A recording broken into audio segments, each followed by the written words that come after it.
بسم اللہ الرحمن الرحیم۔ تو ہجری 17 رمضان المبارک جمعے کا بابرکت دن تھا جب غزوہ بدر رونما ہوا۔ قرآن مجید نے اسے یوم الفرقان سے یاد کیا ہے، یعنی کہ فرق کرنے والا دن۔ حق اور باطل کے درمیان جو پہلا معرکہ ہوا وہ غزوہ بدر تھا۔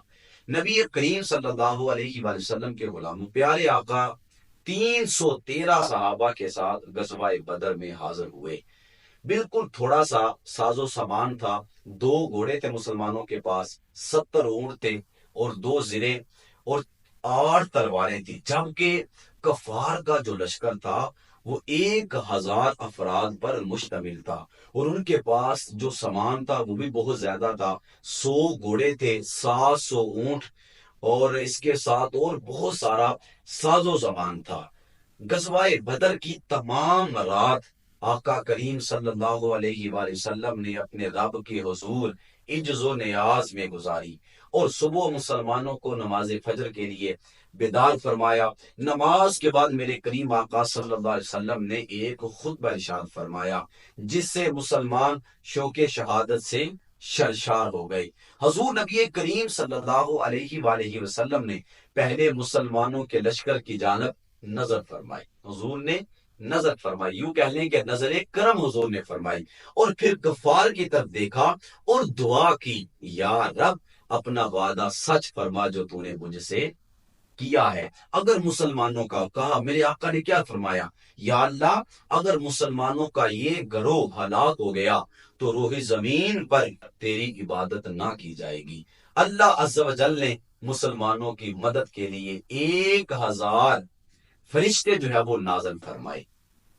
اس کے بعد یہ تعداد بڑھ کے 3000 اور پھر بڑھ کے 5000 ہو گئی۔ پیارے آقا صلی اللہ علیہ وسلم نے کیا کیا، حضور نے کینکریوں کی ایک مٹھی بھری اور اس طرح کافروں کی طرف پھینکی، اور ہوا کیا، اللہ تعالیٰ نے پیارے آقا صلی اللہ علیہ وسلم کے غلاموں کو، حضور اور کریم آقا کے غلاموں کو ایک عظیم کامیابی جو ہے وہ عطا فرمائی۔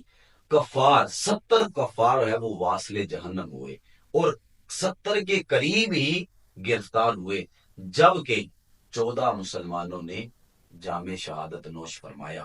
میرے کریم آقا کے غلاموں، اگر دیکھا جائے غزوہ بدر میں مسلمان بظاہر بے سر و سامان اور تعداد میں بھی کم تھے، مگر ایمان اور اخلاص کی دولت سے وہ مالا مال تھے۔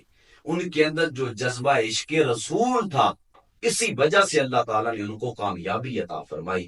پھر اللہ تعالیٰ کی مدد اور پیارے آقا صلی اللہ علیہ وسلم کی دعائیں ان کے شامل حال تھی۔ یہی وہ اسباب تھے جنہوں نے اس مارکے کو یادگار اور قیامت تک کے مسلمانوں کے لیے مشرق راہ بنا دیا۔ آئیے دعا کرتے ہیں، اللہ عز و جل ہمیں بھی اپنے پیارے محبوب صلی اللہ علیہ وآلہ وسلم کی محبت عطا فرمائے۔